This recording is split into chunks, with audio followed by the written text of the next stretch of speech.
the second stage tanks now pressurized. Astronauts report it feels good. T-minus 15 seconds. Guidance is internal. 12, 11, 10, 9. Ignition sequence start. 6, 5, 4, 3, 2, 1.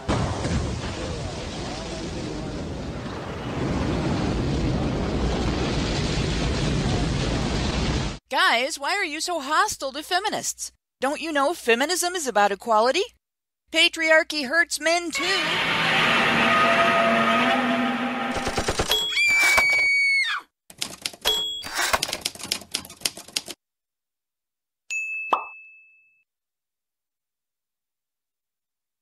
The stages to a winning strategy of nonviolent activism have often been described as follows. First, they ignore you, then they laugh at you, then they fight you, then you win.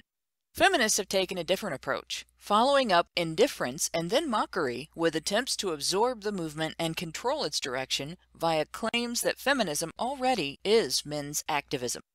This often manifests in the repetition of talking points from Lindy West's article titled, "If I Admit That Man-Hating is a Thing, Will You Stop Turning It Into a Self-Fulfilling Prophecy?" The talking points boil down to two main arguments. One is that men's rights activists and feminists want the same things and oppose the same things, so we should be working together. The other is that all of men's issues are caused by the ever-present looming specter of patriarchy, and since feminism already exists to fight against patriarchy, there is no need for a men's rights movement. Both arguments are total bullshit. The patriarchy of feminist imagining simply does not exist, and the two movements are at odds on fundamental points of advocacy. One oft-cited example of our so-called common ground is opposition to the social imposition of stereotypical gender roles on the individual. This relies on assuming that men's rights activists and feminists have the same objections to the same social phenomena for the same reasons. A look at the two movements' approaches to various gender issues, however, shows that we do not. Men's rights discussion on gender roles, which by the way often doesn't use the term gender roles, centers mostly on two things. One is gender differences and accountability, how that relates to individual rights and freedoms, and how it affects society's response to conflict between men and women. The other is the concept of male disposability, in which there is a general society-wide expectation that men's interests will take a back seat to pretty much everything else. Men's rights activists object not just to the imposition of gender roles and stereotypes, but to their use as a tool to subjugate men to women's interests. This can be seen in fathers' rights activism, wherein we object to the treatment of men as walking wallets for the mother, rather than family members with as much right as mothers to place importance on their relationship with their kids, and whose involvement is as beneficial to their kids as mother involvement is. When it comes to men's issues, feminist discussion on gender roles centers mostly on justifying female victim narratives and demonizing boys and men by gendering and generalizing dysfunction to them, and then blaming assertive and rugged masculinity for it. This can be seen in feminism's toxic masculinity narrative, which falsely represents genderless dysfunction like insecurity, violence, and prejudices as gender-specific behavior caused by social pressure to conform to those rugged or assertive stereotypes.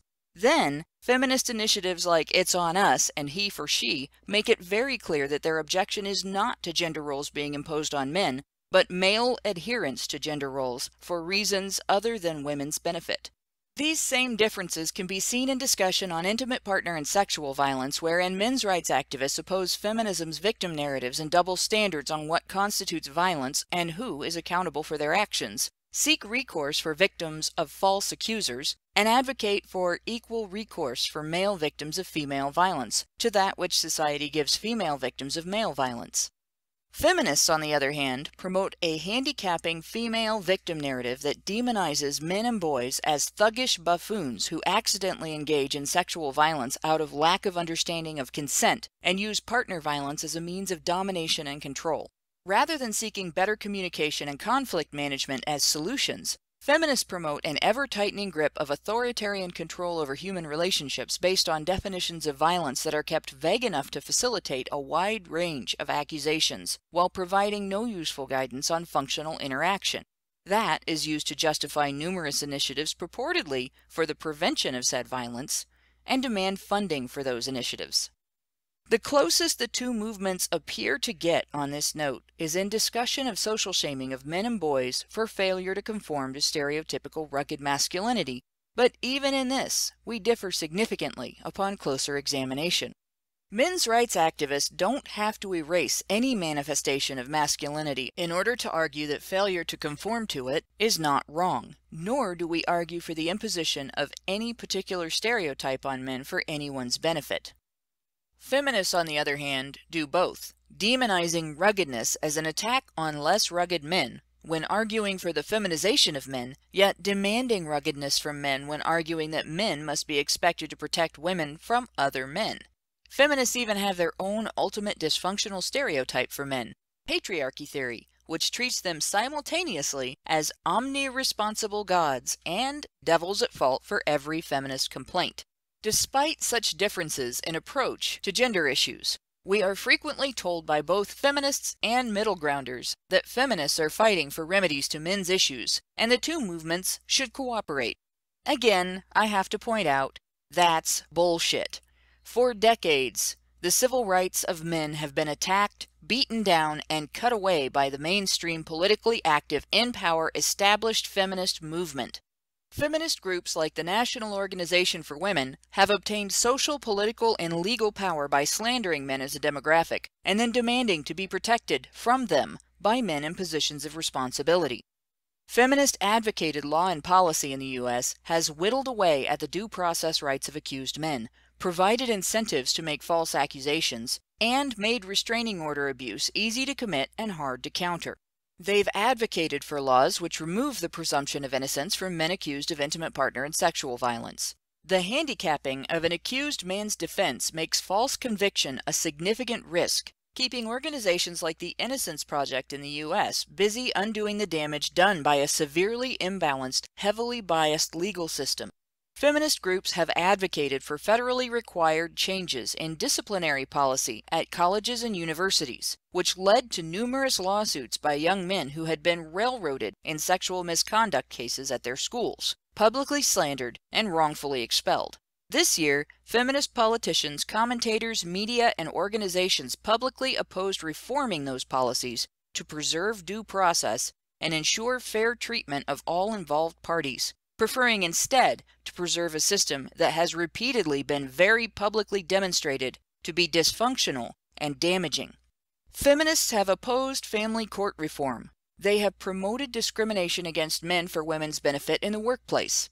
They've promoted narratives demonizing all men and only men as potentially violent with perverse sexual needs and a bad attitude toward women, and even deemed individual men who strive to disprove those assumptions abusive. They portray men's complaints about their circumstances as signs of laziness and callousness toward women. Now that men's activism has been discovered by the mainstream media, feminists are going through their old playbook again, first demanding that we be ignored, then ridiculing us as a movement of social malcontents who don't want to live by society's rules, hate women and children, and only care about ourselves. And when that hasn't shut us up, now we're seeing claims of olive branches being extended to us.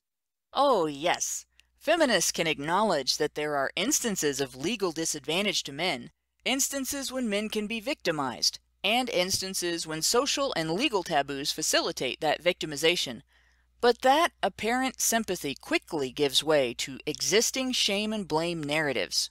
Don't we know those are just manifestations of toxic masculinity?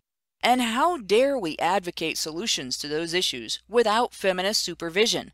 How dare men advocate for themselves? Why, if feminists really care about men's welfare, would they oppose men's advocacy? Maybe it's because they're afraid of losing their meal ticket. The tactics feminists have employed to grease the legal wheels for their sponsored legislation have included deliberate, targeted demonization of men, to the extent of creating a perception of them as subhuman in comparison to women, and portraying women as helpless victims, even of masculinity itself. This portrayal of men as subhuman brutes and women as helpless victims has been instrumental in convincing politicians and their constituents that it's acceptable to pass laws which infringe on people's human rights, as long as it's done in small increments, done only to men, and when it's done, it feels like it's in women's interests. Men's rights activism is in direct confrontation with that, and we can't compromise with feminist activists because that would entail adopting aspects of feminist theory which are in direct contradiction to the best interests of men. Successful advocacy to reduce the discriminatory conditions faced by men partially depends on countering myths and stereotypes about men and women, including those promoted and exploited by feminist advocates. People who are willing to see human rights trampled because men are considered disposable and dangerous, and women valuable and vulnerable, won't be persuaded to want to protect those rights unless their attention is first drawn to male humanity and female agency. It is not possible to fight for reform in any area of law or policy without butting up against feminist interests. Those interests require a guilty demographic, a demographic upon whose human rights it is acceptable to infringe in order to continue the cycle that funds feminism.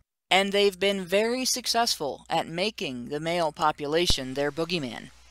It is not that we argue for the same things, but that we often use similar sounding language in direct opposition to each other. And it's not that in having a separate movement, men's rights activists pit men's rights against women's rights either. It's that men's humanity is pitted against feminist power. That conflict leaves the two groups in opposition to each other, whether we want to be at odds or not. Hello and welcome to Badger Talk 9. Can't we all just get along? Tanks now pressurized. Astronauts report it feels good.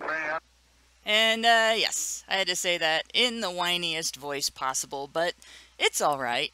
It'll all get better from here as I'm joined by the lovely Anna Cherry, Aiden Paladin, Stormer of Brains, that adorable Spectre of Death, Prim Reaper, and the Doge in Charge, Brian Martinez, to trounce the trolls of Hannah? feminist concern. Yes. Are we done? Can you not hear me? Anna, you might have a problem with your mute button or something.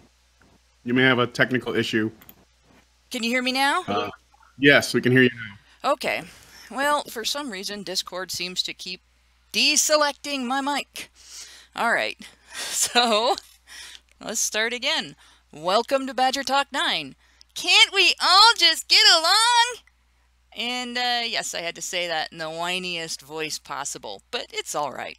It's all going to get better from here, as I'm joined by the lovely Anna Cherry, Aiden Paladin, Stormer of Brains, that adorable Spectre of Death, Prim Reaper, and, as you all heard, the Doge in Charge, pulling my butt out of the fire again, Brian Martinez, to trounce the trolls of feminist concern. So, guys, any initial thoughts? Yeah, sure. Go ahead. You go ahead. Okay, it looks like 3 people are trying to talk and only one person's voice is coming through, so I'm not the only one with technical difficulties here. Aiden, why don't you go ahead because we can hear you. Okay, well, gee, I don't know what's going on, but I guess my initial thoughts on it is that one of the things that you brought up at the end there is that use of similar language. I think that's true. The language is similar, but what I find so very dissimilar is that I fail to see many feminists being very willing to come to the table when it comes to statistics and social psychology or psychology in general. When they want to cite statistics, it's, well, we all know, it's like 2 or 3 studies that have all been debunked or have been thoroughly discredited.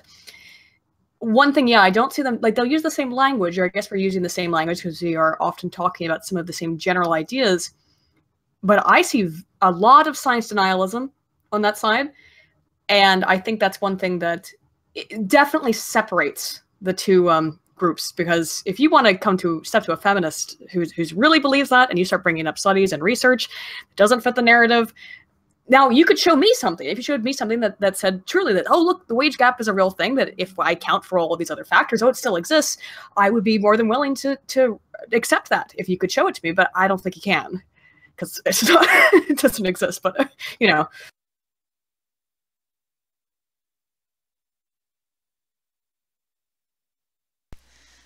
Okay.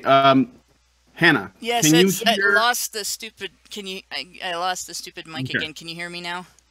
Yeah, I can hear you now. Anna Cherry, can Hannah, since you're using the OBS, I can hear Anna Cherry and Aiden and Prim. I can hear everybody. But Okay. if you can't, then the audience can't. So whatever you can't hear, the audience can't hear. So there might be a setting that you may need to look at in Discord or in OBS on your end to make sure that the sound is going through for Anna Cherry and Prim.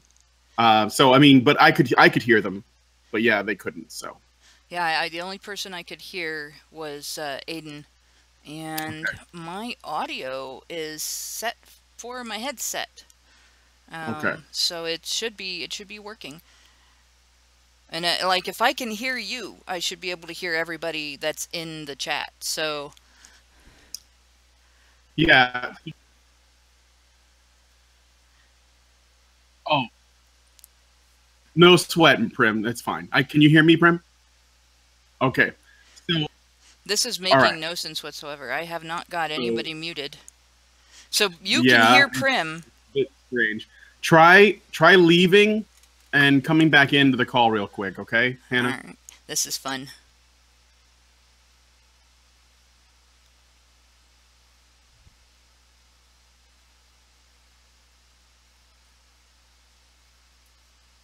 Things then. Yeah, you can say all kinds of. Can you hear me now? Yeah, we can hear you. Okay, and I can hear everybody now. All right, there you go. Yay! Okay, so now I'm gonna put you back in the driver's seat, and I'm gonna slink away. I mean, I'm still here. No slinking. Well, I mean, one thing that I just have to say to counteract pretty much all of that is if feminists are supposedly for equality like they claim, then how come so many of them keep shutting down men's gatherings with like the fire alarm and all of that sort of thing? You know, that's not exactly the behavior of a group that's all for men's issues, just as long as we're the ones talking about them, I guess. Well, and yeah, I thought it was really important that you started it off with pointing out the sort of the trap that many people might fall into by saying, well, why don't you like feminism? Isn't it for equality? Because, you know, pulling out the dictionary definition is still sort of the thing to do about feminism. But it's really important, I think, to point out that, well, okay, how are we dealing with the situation of, let's say, domestic violence or any other type of thing? Are we actually trying to find the cause in a way that bridges both sides together and explores the conflict in a way that psychology or psychiatry or any kind of counseling would? Or are you blanket demonizing an entire group of people and saying that they're doing something wrong? I mean, clearly you need to look at your own tactics. And I think this metaphor or example that for my fellow liberals would be to point out that a lot of the conservative Republican politicians claim that they're Christians. Do they act like Christians? Do they give away their money? Do they help the poor? Are they for, you know, feeding and clothing everybody like Jesus said? No. Same with feminism. Whatever it is on paper, or whatever it is the definition is, or what people align themselves to this great ideal of feminism is not what it ends up being in action. And the great example of that is conservative Republican type of politicians that have been caught in a variety of things that go even against their own preaching, such as, you know, many have been caught in homophobia, or rather homosexual situations, even with prostitutes, and that is 2 counts against what they preach. And a variety of little things like that. You can find examples of this, that people who say that they belong to a particular group do not act based on the tenets of that group. And so I think often still we have this idea about feminism that is just for equality for women, and that they care about, you know, patriarchy hurts men. And then when you try to talk to them about it's not fair to demonize men, they say, well, it's not men, it's patriarchy. Oh, okay. Well, can we just stop and think about this for a minute and also look at what is actually physically happening? Yes, not only are people of the feminist persuasion shutting down men's issues gatherings. But we also know from even the Red Pill documentary actually mentioned this, that the female organization in New York has been actively lobbying against equal parenting in divorce courts. So we have proof, a variety of angles, that feminism, as it currently is, does not in any way promote equality. In fact, it impedes equality of the male side very actively. Oh, absolutely. And I mean, I've been reading this a lot in like feminist counseling theories. This is something that I've been encountering a lot in my master's degree the last little while. Basically, all of feminist theory is talking about how women have shared oppression in society, and that is why that they're suffering in psychology, and that's why they need feminist therapists to help them through it. And then they go on to talk about how later in the chapter, oh, but it's not men's fault. You know, that's not men's problem. I mean, men suffer from patriarchy too. So we're all just here to help them, even though it's clearly men that are oppressing the women, and we need to counteract that, and we need women's groups to get together and talk about how the patriarchy is holding them down, and we need to use people's psychological problems in order to further our ideology. And it makes me want to punch somebody in the face, but I'm just going to end it off there.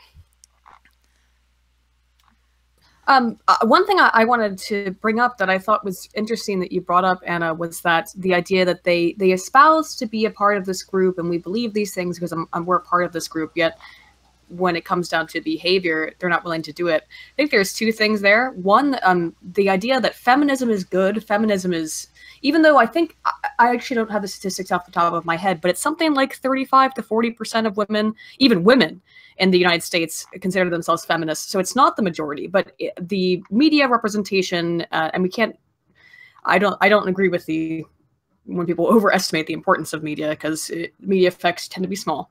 But the idea that feminism is good and feminism is so great for society has become so ubiquitous that there becomes this sort of perception in the zeitgeist that feminism, because it is so good, you have to espouse, oh, I am a feminist, of course I am. It's something called social proof. It's like Robert Cialdini described it in his book Persuasion.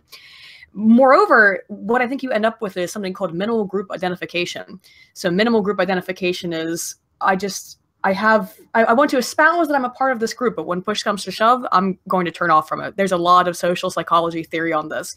So yeah, it's because they're just saying I'm a feminist because of the social ubiquity, because of the social proof of wanting to say I'm a good person because feminism is good. But when, again, when pushed on it, they don't really know how to describe it. It's just a label being placed upon the self. And that's actually something that I've ended up writing about in the past. I have an article on, well, it's more of a blog post because it was before the brigade. I don't know if we actually put it on the blog or not, but how feminism as a hate movement, and I do consider it a hate movement, uses its grassroots, because you have two distinct sets in the feminist movement. You have their upper echelons that are the creators of doctrine, the movers and shakers of initiatives, like when you have letter writing campaigns and you have lobbying movements and you have public information campaigns and things like that. And they know exactly what they're doing.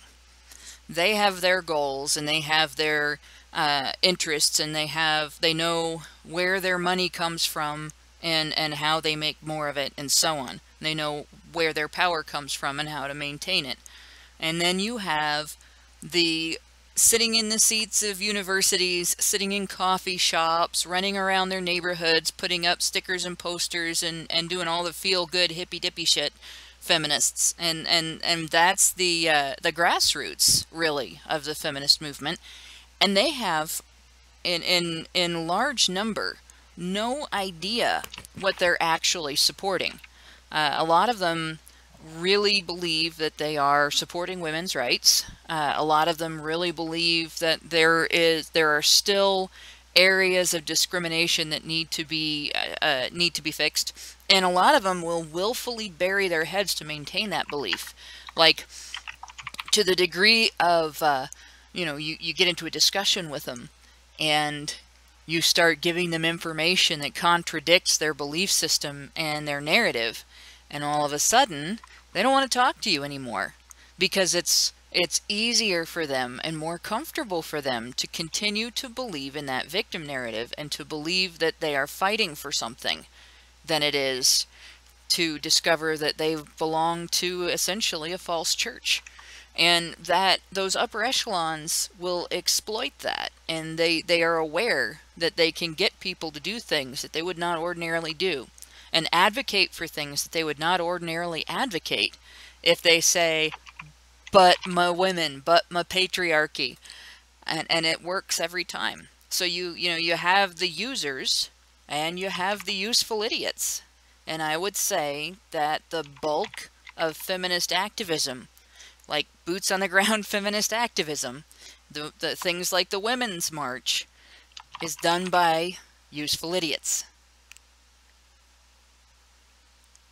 Oh yeah, definitely. But it kind of astounds me how much people can push this feminist thing, and yet somebody can challenge it and point out easy contradictions, and yet they don't even care. They don't even blink about it. They're like, oh, well, I mean, sure, maybe in that one case, like if you say, oh, by saying that women are all victims of the patriarchy, you are therefore diminishing their strength. You're saying that these women are victims of men, and yet you're also saying at the same time that, oh, but women have their own strengths. Women have these female virtues, even though they claim in a couple paragraphs ago that women's virtues are socialized into them by nature of a patriarchy that promotes women not having strength. So which is it? Is it a feminine virtue, or is it a virtue instilled in them by men?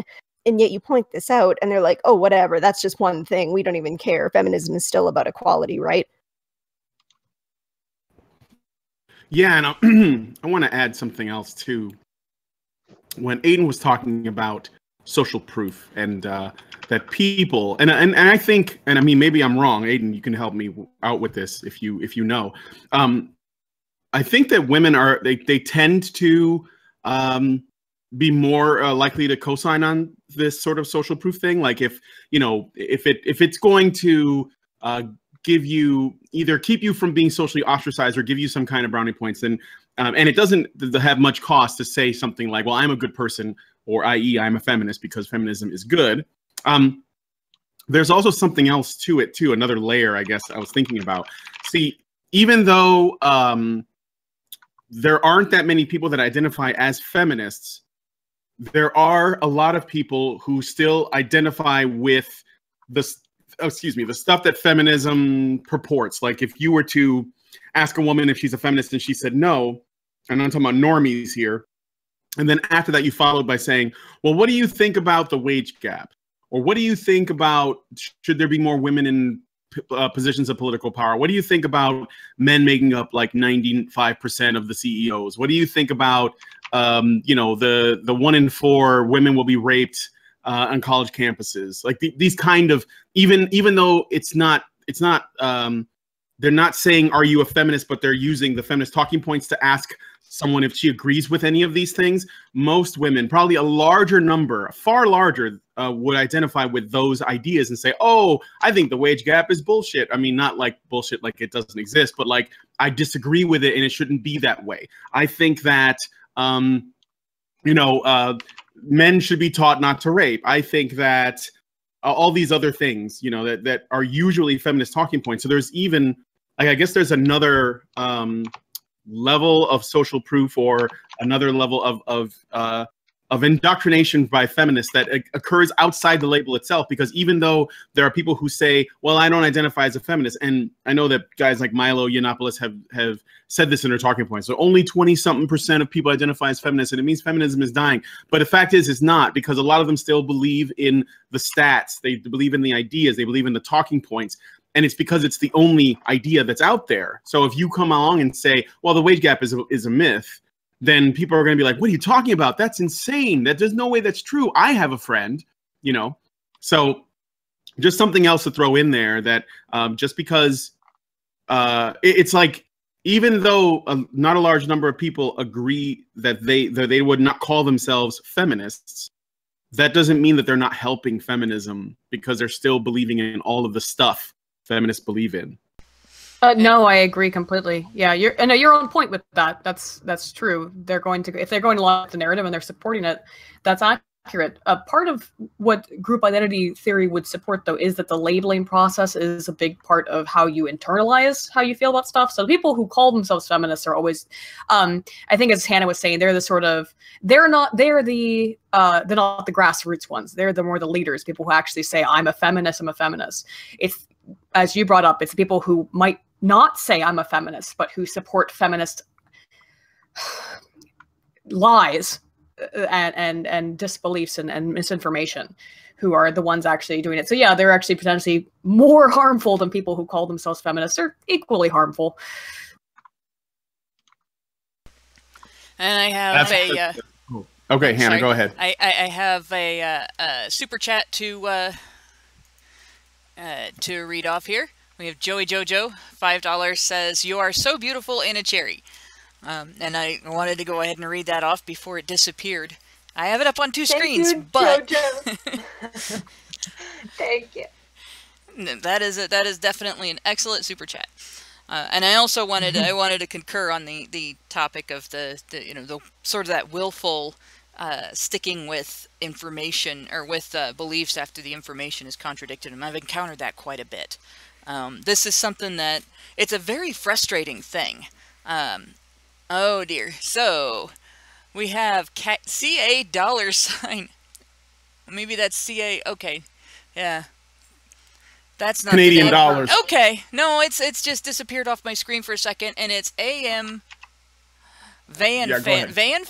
AM Van Fan gave us Canadian 540, said, "I started drinking a drinking game for each time Karen said right. I woke up in a hospital. Here's 20 cents for each time Karen said right on the last talk." So I know how it's. Can you hear me? I know how the name is pronounced. It's AMV Ayane Fan. Okay. I'm pretty sure that's right. Let me know if that's right. AMV Ayane Fan. Okay. Oh, it's anime related, I bet then. And I just didn't notice. Where's because your this profile, Hannah? You betcha. You betcha. Totally is. I am an evil, at least mostly white, profiler of other people. So ha. How weebs that? And Frank Bullitt says we're weeaboos. In any case, no, I wanted to point out I've had that issue in discussion with feminists repeatedly, particularly with the wage gap. So you get this discussion, right, and you explain. You don't start out with the wage gap is a myth, because that just like turns them right off, and then you go forward with instead. Okay, well you're aware that the wage gap comes from comparing unlike work. It's not actually equal work. We're talking about comparing, doctors and cashiers and everybody's wages together, and so you start asking questions, right? Do you think that if somebody works at a job that is extremely hazardous, that they have the right to hazard pay? Do you think that should be taken away? If an employer offers hazard pay, people shouldn't be able to get that? And of course, no, I'm not against hazard pay. All right, well, are you against shift differentials? And no, they're not against shift differentials. So if somebody wants to work the night shift to earn an extra $1 an hour or whatever, go ahead and work that extra hard shift. Are you against paying more for jobs that people don't want to do? Well, no, you got to pay what people are going to be persuaded by in order to get them to do those jobs, right? So you get into this whole discussion, and you can get an acknowledgement right down the line from a feminist. Yes, merit pay is a thing. Yes, hazard pay is a thing. Yes, you have to pay more to get people to clean up shit than you do to get people to do easier and not so stinky jobs. You got to pay more money to get people to repair a power line. Oh shit, we're going to play that, are we? So Lee Maxwell sends us £2. I think that's £2. It might be euros. I don't know currency, guys. And says, I think that's a capital I, so it's ibble, wibble, divil. Gotta be worth £2, so that's pounds. And yeah, if you send me all consonants, I'm not reading it. I will track you down. Yeah, I do not have that particular set of skills. In any case, now I'll take somebody through that whole step-by-step bit of logic. Somebody doesn't take time off. They work extra hours. They are available for a wider variety of hours on a wider variety of days. They deserve more pay. But the wage gap is real. No, it's real. There really is a wage gap for the same work. Even after we get through all of that, but the wage gap is real. And yeah, it's the most frustrating thing in the world. And that is burying your head in the sand. That is dedication to a victim narrative. Definitely. Yeah. I had a men's, like, you can't be for men's rights and against merit pay for the jobs that men do. Yeah. I had a talk with a friend not too long ago, and she's like, oh yeah, one of the reasons I'm a feminist is because of the wage gap. I'm working in the same position as this other guy, and I clearly do way more work than him, and I have a higher level of education than he does, and it's totally not fair. I completely get paid less. So I kind of explored the situation a little bit, and it's like, so what education does that guy have? It's like, oh, well, he has a degree that's completely relevant to what they're doing, or a diploma, sorry. And she has an unrelated degree. Also, he's been in that position for several more years, so he has lots more seniority than she does. So then it's like, so maybe, it kind of makes sense that he's making more money given that kind of situation. And the conversation just kind of changed to another topic. And I have some doubts in my mind that her mind was ever changed, that the wage gap is an issue. They really persistently cling to this one. Yeah, they do. And I've noticed not only do they really persistently cling to this one, they will also really persistently cling to any set of statistics that they give you that you are able to debunk. If you go through and conclusively prove that say the statistics on the 1 in 5 myth are crap, all of a sudden you're a rape apologist. It's not that maybe there's not as much reason to panic and the crime is a crime for the sake of being a bad thing rather than, there being an epidemic of it. Nope, you're a rape apologist. And the same thing goes right down the line with every single feminist issue. And the worst is if you ask them to prove patriarchy. And then prove patriarchy without demonizing men. Because, feminists will tell you they don't hate men, they just oppose patriarchy. But they can't prove patriarchy, and they can't even try to prove patriarchy without demonizing men. No, we don't hate men. We just, say that all of the problems in the whole world are caused by the fact that men are in charge. But, that's not hatred of men. It's just, we hate that they're in charge and think they can't do anything right. Brian, did you have your name in the chat? Yeah, I did. Well, first I want to read a chat that was put in. 1207 Roru Par gave us 50 Mexican pesos. 50 pesos, he says, wanted to make sure that in Mexico during the earthquake rescue, feminists went and disrupted volunteers and Navy rescuers in several buildings. Love you. And the thing I wanted to add after that, I can do that because I'm also Hispanic. So it's not racist. Fantastic. It's not racist when I do it. Also, then Puerto Rico and the bullshit that's happening over there right now. Anyway, so the Puerto Rico. I just heard from my uncle today. He's fine. He was the one person everyone was worried about. I have a lot of family there, but most of them are in the shelters. But my one uncle, who's an alcoholic, did not want to leave his house because where they were taking people, you're not allowed to drink. But somehow he managed to survive. So he's all right. We call alcoholics luck in Russia. Yeah. But the thing I wanted to also look at, and I'm not sure that it's entirely related or if you're going to talk about this in another show or something. But so first off, there's the whole, why can't MRAs and feminists work together? Which is basically what this show is about. There's a reason why. And I think it's got a lot to do with the fact that what MRAs want is in direct opposition to feminism, even if it doesn't sound like it, which is what we're working through.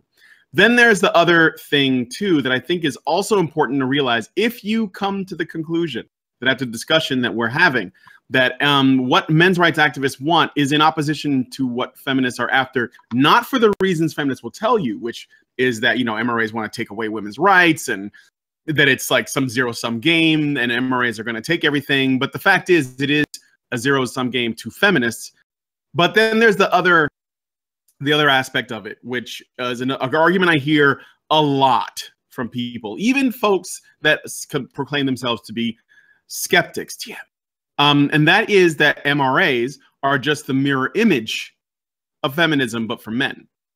And if you can conclude that MRAs are not like feminists in that they can't work with them because what the feminism is built on as a foundation, the things that it starts from, the assumptions and the stats that it works from to institute change, are in opposition to what MRAs are working from, then you also would have to conclude that MRAs are not the mirror image of feminism, but for men. And not only that, but it's laughable that MRAs could ever get the kind of political power that feminists have, because men that's just not bankable.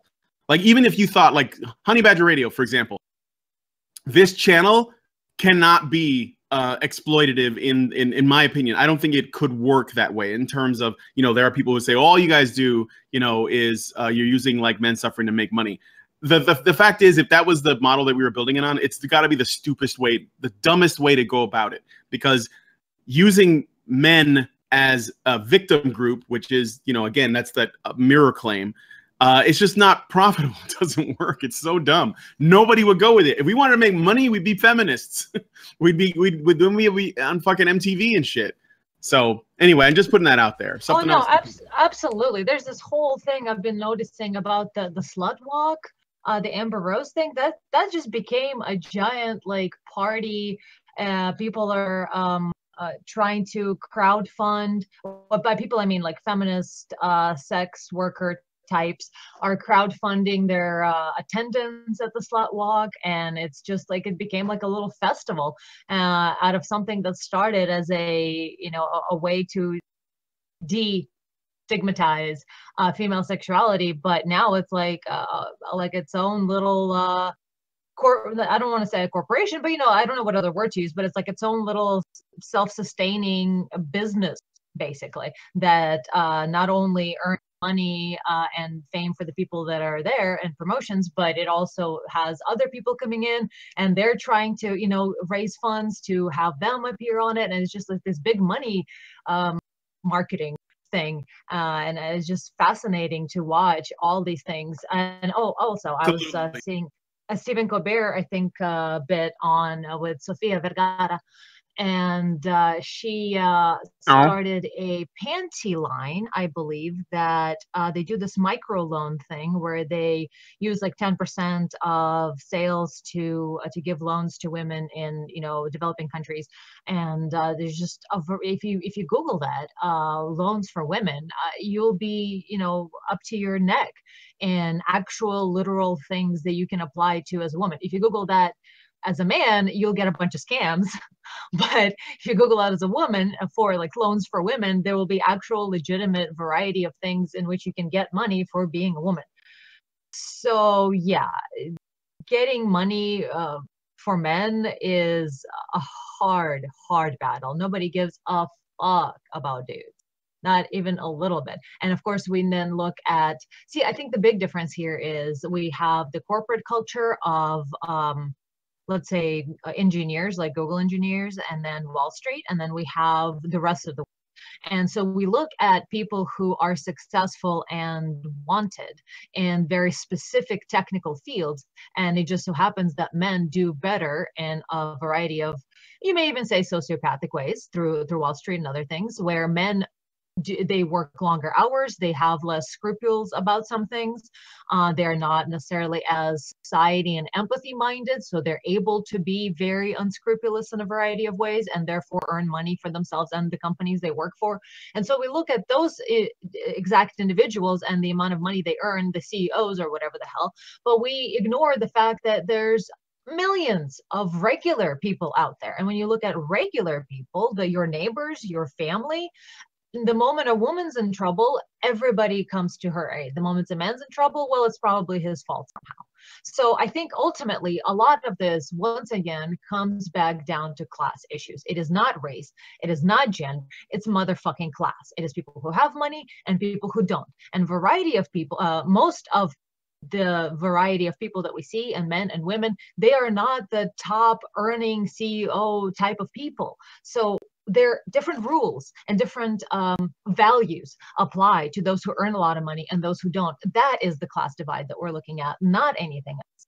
And feminists need to get their liberal panties out of their ass and put them on the proper way and realize that that is the issue. Okay. Well, I want to read something. Let me just read the super chat and I'll give it to you, Aiden. Okay? Oh, yeah. Okay, so AMV Ayane fan gave us $5 Canadian. He says, please say this like honest movie guy would. Okay. Doody-doo. Dee-da-da-da is all I want to say to you. Lol. All right. Ayane, Aiden, I'm going to give it back to you. You can respond now. I think some of that comes out of the fact that I think a lot of what, in terms of third wave feminism, is directly influenced or... directly influenced from Marxist thought. So it's astounding that they don't want to assess class, but what instead they've done, and if you look at people like Mark Hughes and some other people that have from the Frankfurt School, you could go very far back on this. In fact, some of the earliest theorists of female equality were Marxist scholars. I think the thing is that they redefined it out of class and into repression. This is particularly what Mark Hughes did. So they can't look at class because they have it redefined as repression. Because if you do look at class, then you have to see the actual issue. Then you have to see the actual differences in people. So it's much easier to have this repression narrative so that you can have upper middle class white women claim, I'm oppressed, I need help, I'm repressed, or all these other things. This comes directly, I think, from the Frankfurt School and then indirectly from Marx, and it has been propagated in the universities now since the 1960s and Cultural Revolution, or failed Cultural Revolution. Really what we need to do, if there's to be any cessation of this, is to get that out of the colleges. That cannot be taught as reality, because it's replaced the class struggle with the repression struggle. Yeah, absolutely. Marxism has been hijacked all to hell. In fact, there's just such misclassifications of what Marxism is because of the people that followed him. And a lot of what Marx has talked about is not even necessarily about everybody gets the same amount of money and we need to take it from the rich and give it to the poor. That is not even really what he was talking about. He actually did have competition systems in place. And also there are some things to do with socialist mentality from Lenin, Marx and Trotsky that specifically talked about in their writing that this is today, now in Russia, this has to happen. Not forevermore. This is the thing to do no matter where you are and whatever century you're in. It was very, very specific to the locale, specifically what Lenin was talking about. And then the variety of what Marx talked about got taken by Engels and, as you mentioned, his other people that came after him, and they redefined it away from the struggles of the proletariat and the bourgeoisie towards the oppression of the genders. I believe Engels specifically wrote something to the extent of that women are the oppressed class regardless of their social status. And all of that sort of Marxist ideology has been insanely hijacked and turned into this insane thing that is utterly not based in reality and lives in this fantasy world that people benefit from being victims continued or being seen as victims in the sense not even really like actual victims are seen, because most of the time, if we're being real, victim people don't really, at least normal people, like people who don't people who aren't really thinking about it, who are just kind of reacting on things, reacting more instinctual manner.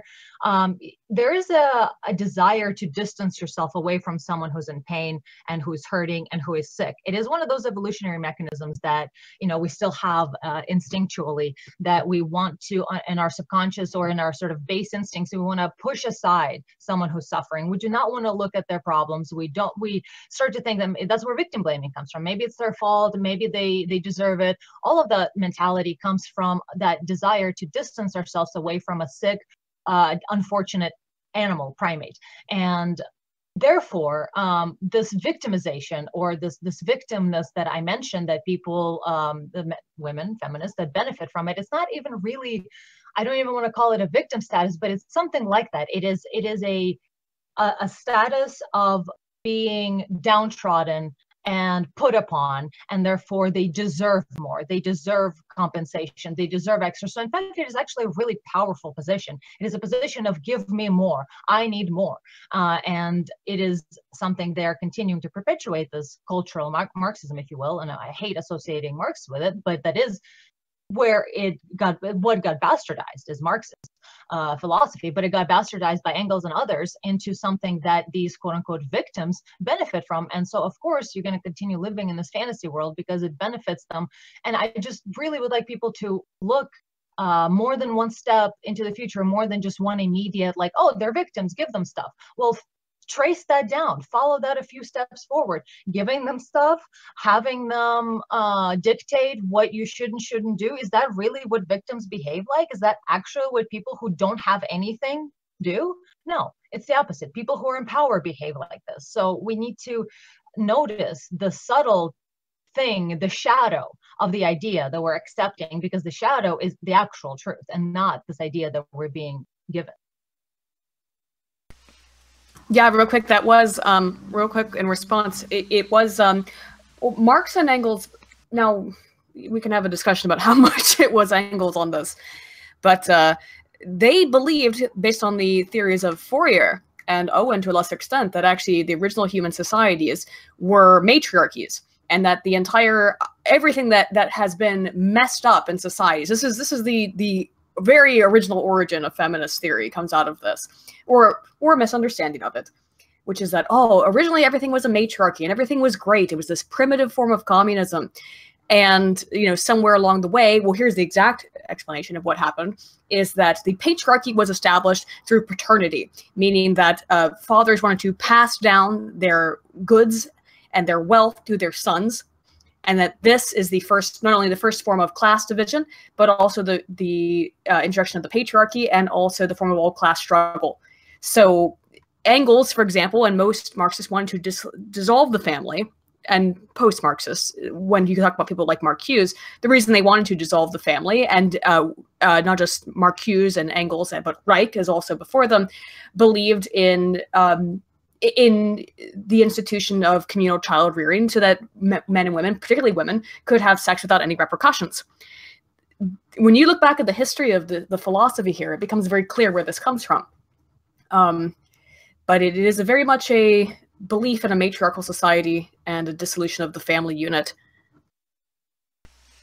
Well, and they've worked very hard to make sure that happened. And that's not just been feminists, but I mean, in the United States, that's been the family has been under attack for a century, and we have a situation now where, you know, where we've got about 70% of divorce is initiated by women, because the court system is set up to benefit women who initiate divorce or who get divorced, and we also have a situation where, according to census data, the majority of people who are becoming single moms now are becoming single moms by giving birth out of wedlock, not becoming single moms by getting divorced. And they're doing it by choice, because this is a situation where, you know, no woman in the United States has to become a single mom by giving birth. We have every method available out there to prevent that.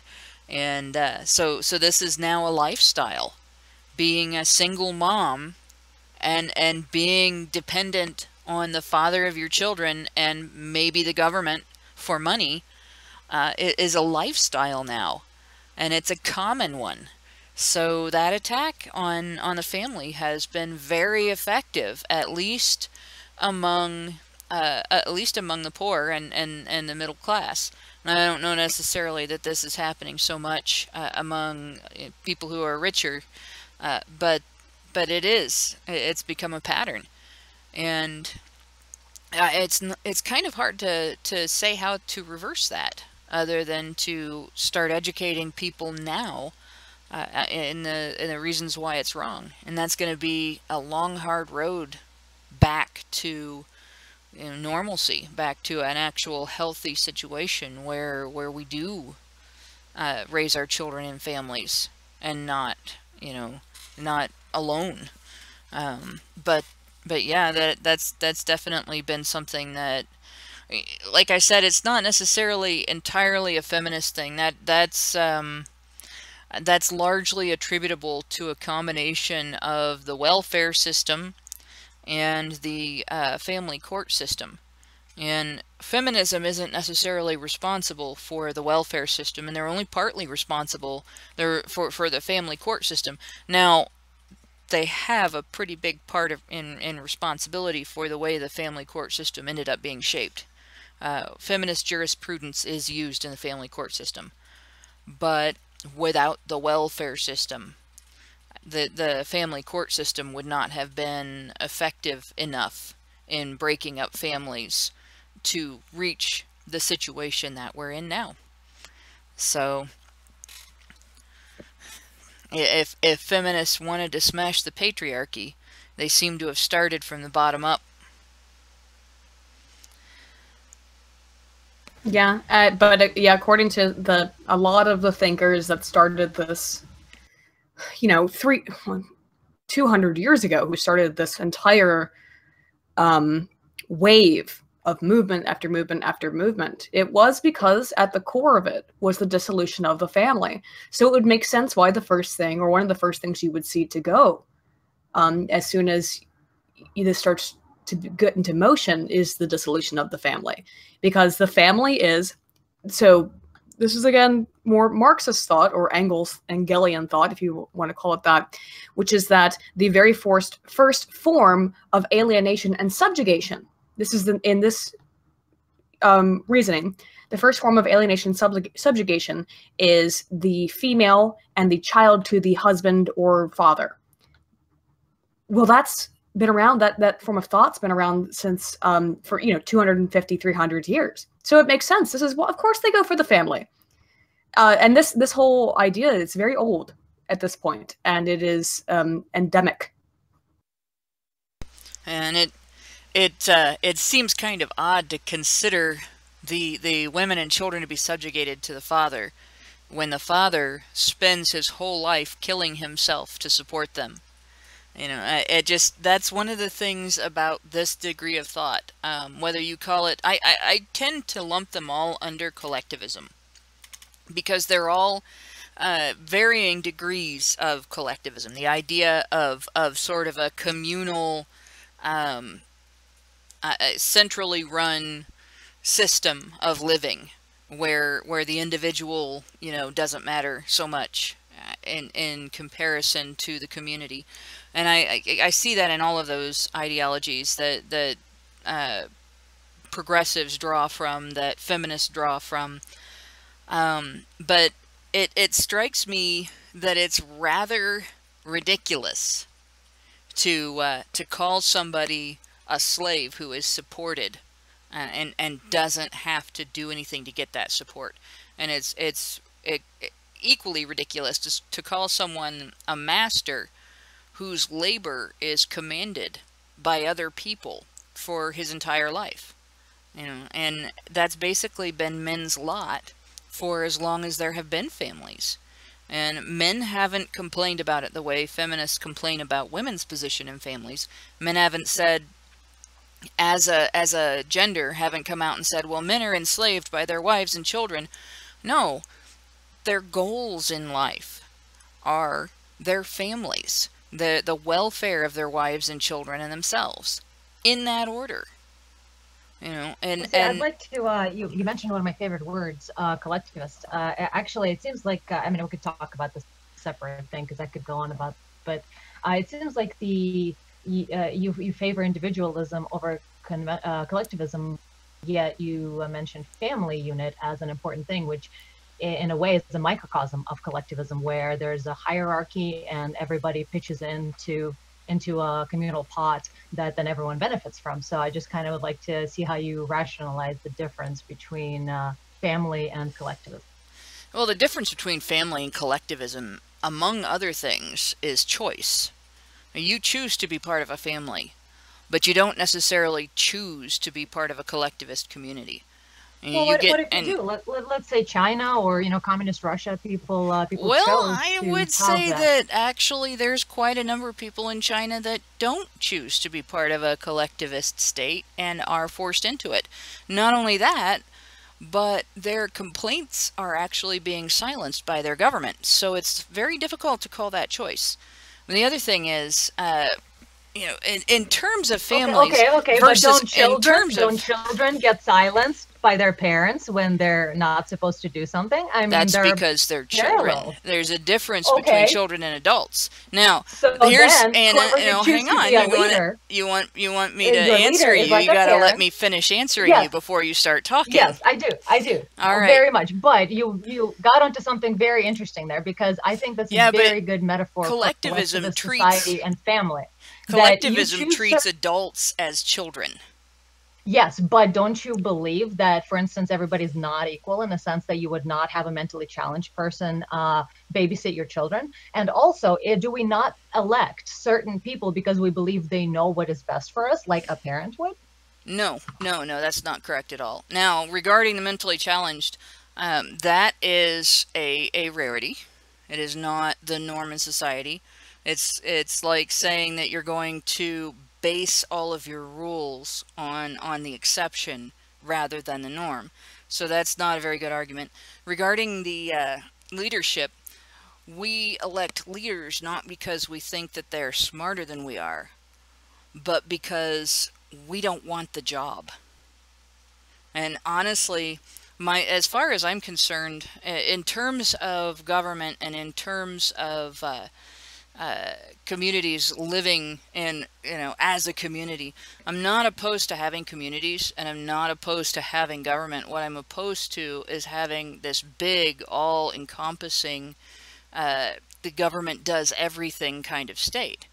The government should be limited to things that you really cannot accomplish as a community, that are absolute necessities, but you really can't accomplish as a community without some sort of central nervous system for the community.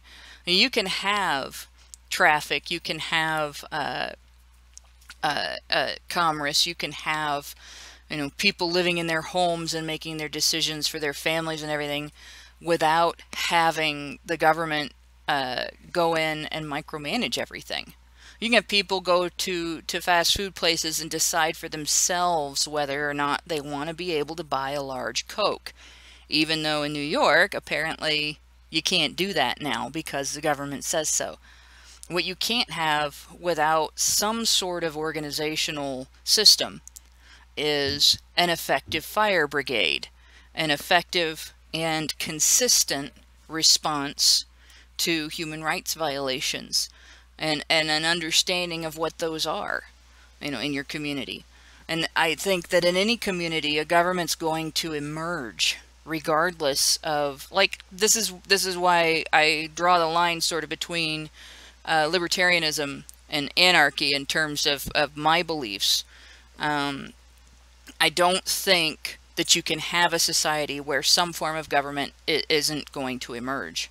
But I don't think that that necessarily means that you have to have a society in which the family is abolished in order to create a collective community and make the community your only family, and essentially go to that sort of kindergarten thought where everybody is the same and everybody is taken care of by everybody else, because it doesn't happen that way.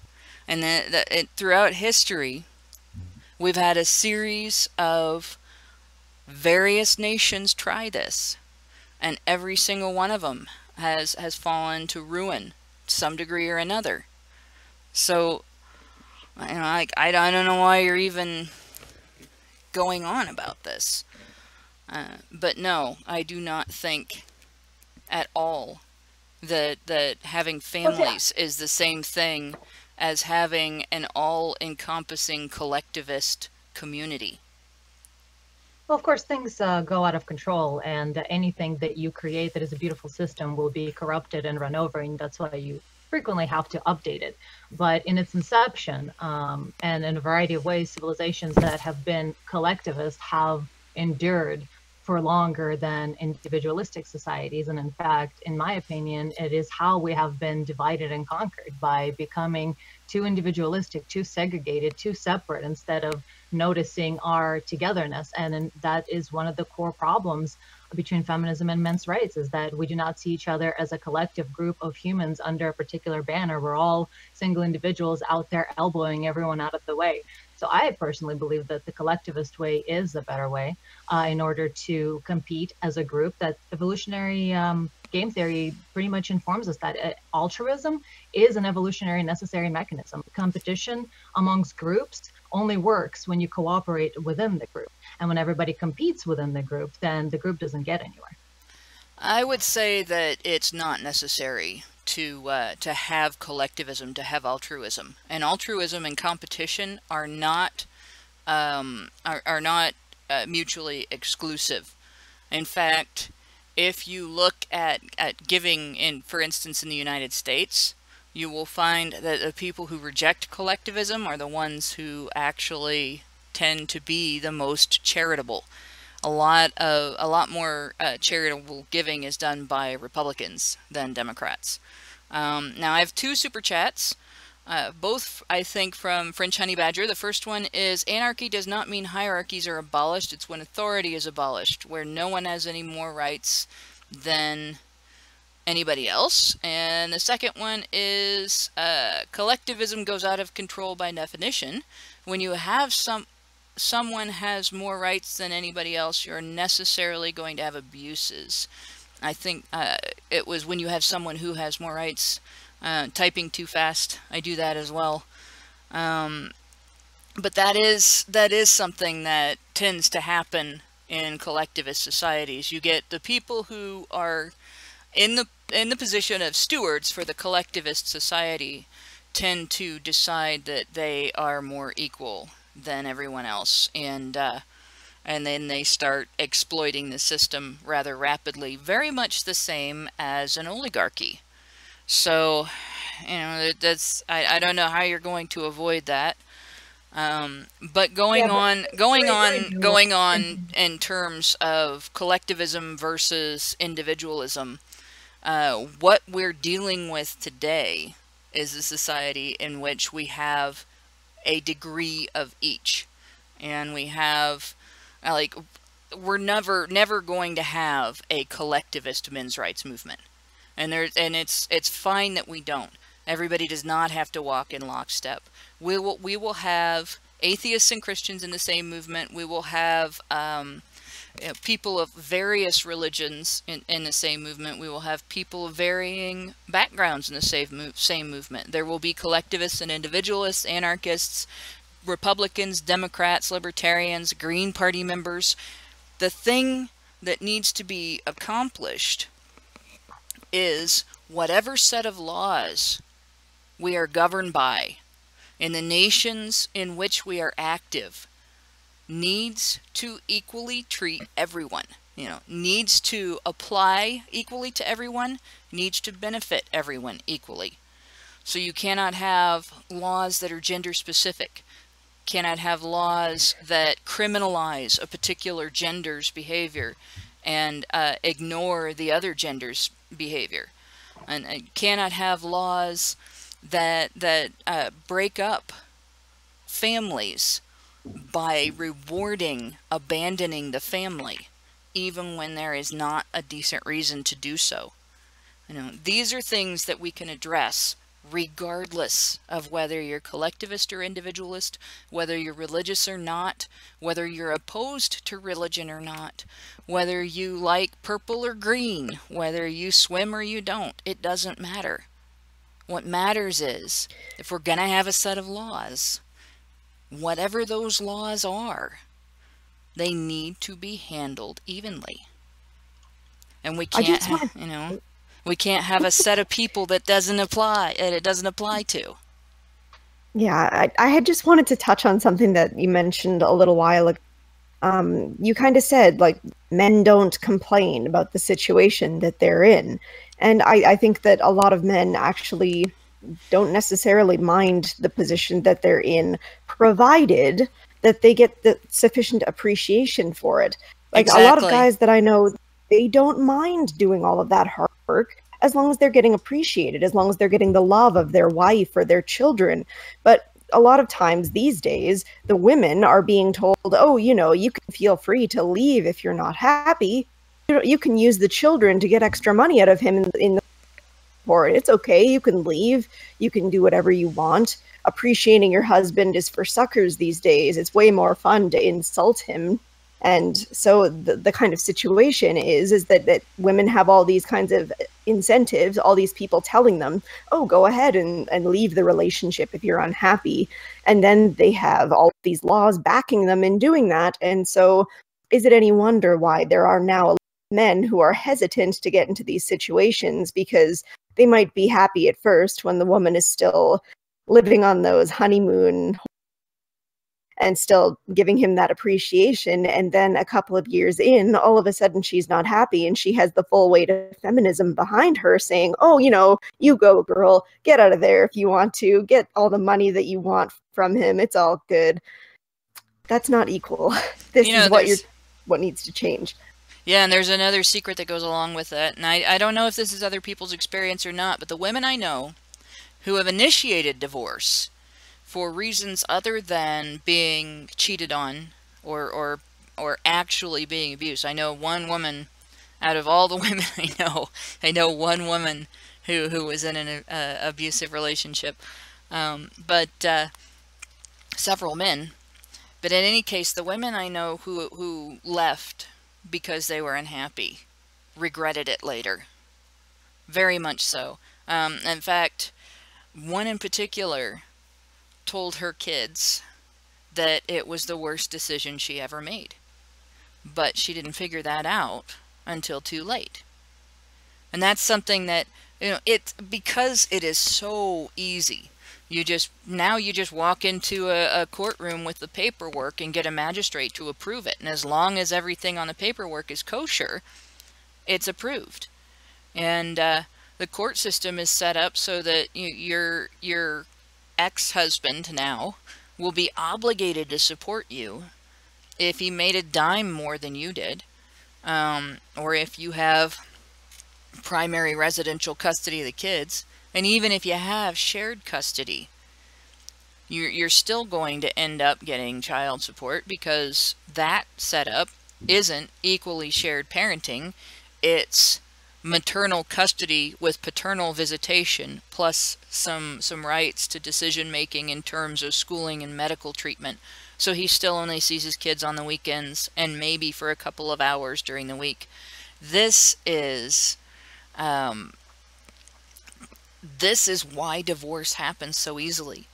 Instead of going through rough times with your spouse and realizing that sometimes a romantic partnership, a life partnership, can be a lot of work. Sometimes you have to deal with circumstances that really suck, you know, and sometimes you yourself really suck, and not in a good way, you know, and sometimes your partner puts up with some absolute shit from you, and sometimes you put up with absolute shit from your partner, and then you get over it.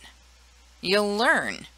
You know, you learn from each other and you grow together, but not when you get taught that all you got to do is walk down to the courthouse and you're out of this. You don't have to deal with it anymore. You know, and that's the situation that we're in now. And it's not it's not that I'm saying we should get rid of no-fault divorce, but certainly all of the things that are supporting making no-fault divorce so easy for women and so hard on men are part of the problem. And I was this just is gonna one say, of the things that feminists support. This is one of the things that men's rights activists have tried to reform, tried to obtain change in the law, particularly custody law. And feminist organizations fought that tooth and nail. Not only did they fight it, but they fought it by demonizing fathers as deadbeats and abusers across the board. Yeah, like, I mean, I don't think either of us are saying, oh, you get married, you to stay in an unhappy marriage forever. But, you know, if you really want to leap in and make that decision, then you have to make that decision, like, knowing that you're going to be on your own. You shouldn't get to keep all of the benefits of the marriage. That's absurd, in my opinion. Why in the hell would you expect him to keep financing your life if you decide to up and leave? Like, I understand that some women give up a lot to stay at home and clean the house, but, you know, deal with it. Like, go and find a job, get an education, go be prepared to live on your own and accept the consequences that you want to end this thing, you know? Yeah, I mean, imagine for just a second, okay, the court's going to order him to pay her alimony. The court's going to order him to pay her child support. Imagine if the court ordered her to go over to his house a couple times a week and clean up after him and cook him several meals for the week so that he didn't have to cook, if that was the stuff that she was doing when they were married. And I don't know, maybe give him a couple of blowjobs during the week because, you know, it's post-marriage, they owe each other the things that they did when they were married, right? So, hey, there you go. You know, no, women would riot in the streets, man. That would be the end of that. There would be no way that would go through. But here we are in a situation where the man is expected to keep up his end of the marriage after it's over when the woman leaves. And we have another super chat. Why do you guys have, I'm gonna agree with Allison. Why do you guys have these unreadable names? So this is JRMCNEA. And I'm not pronouncing that. He gives us $10 and says the problem today is that rather than government regulating behemoths like Coca-Cola, it encourages the production of poor products while creating taxes and laws against the harmed consumers. And I'll agree with that. I will agree with that. We do not, like, a lot of people think we live in a democracy in the United States. We don't. We live in a representative republic that is run by an oligarchy that does nothing now but protect corporations. And that's not a capitalist system. That's a corporate dictatorship, essentially. We're basically back in the situation of owing our soul to the company store again. So, and that is a problem. But no, back to the topic. This goes right back to why feminism is not men's rights activism. It's like here we have a situation where we have fought for reform, and men's rights groups have been fighting for reform in terms of family court for decades. It's only in the last few years become more well-known to the public, but there's been men's groups lobbying, there's state governments, there's been men's groups demonstrating. There are some that were more well-known than others. For instance, the fellows that donned superhero costumes and climbed buildings in London got some more mainstream press attention on the issue of the breakup of families and the booting of fathers from the family, and that was good. But unfortunately, we have had a situation of feminists consistently and constantly assailing the movement with opposition. And it hasn't just been verbal, it hasn't just been online, it hasn't just been, yes, Fathers for Justice, Davy 1602 mentioned the name of the group that did it. But yeah, it hasn't just been talk. Feminists have actually counter-lobbied every single time there has been an equally shared parenting bill presented to any government institution. And their method has been entirely dishonest. You know, like, these bills essentially are all the same. What they advocate, or what they would legislate, is that in situations of uncontested divorce, in other words, nobody's fighting the custody order, nobody's opposing the other parent having shared custody, in those situations, custody would be divided, half time with mom, half time with dad. And that would be the best for the kids, because the kids do need both parents. They do need exposure to both parents, and they do need the influence of both parents. And there's research that backs that up. Feminists turned it around and said, in those situations, judges would be required, with no recourse, to force children to have time with abusive parents. Now, the only way that feminists could believe that is, first of all, they had to not read the part about uncontested cases, and second, they have to believe that fathers by nature are deadbeats and abusers. They argued that fathers only want custody to get out of child support, and they argued that fathers use their time with their kids as an attack on the mother. As if fathers don't have any reason at all to care about their kids. And that's what we're dealing with from feminism. Instead of looking at how feminists and men's rights activists could work together to promote some sort of cooperative institution for divorcing parents, and maybe try to prevent divorce in the future as much as possible, they lied a lot. And in particular, they lied about the nature of fathers. So, and once again, that's what we're dealing with. But does anybody else have any other points on the topic of men's rights activism and feminism?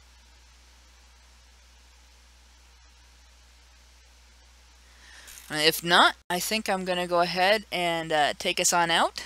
And I would like to thank everybody for joining in. And I would like to thank everybody for listening. And good night to you all.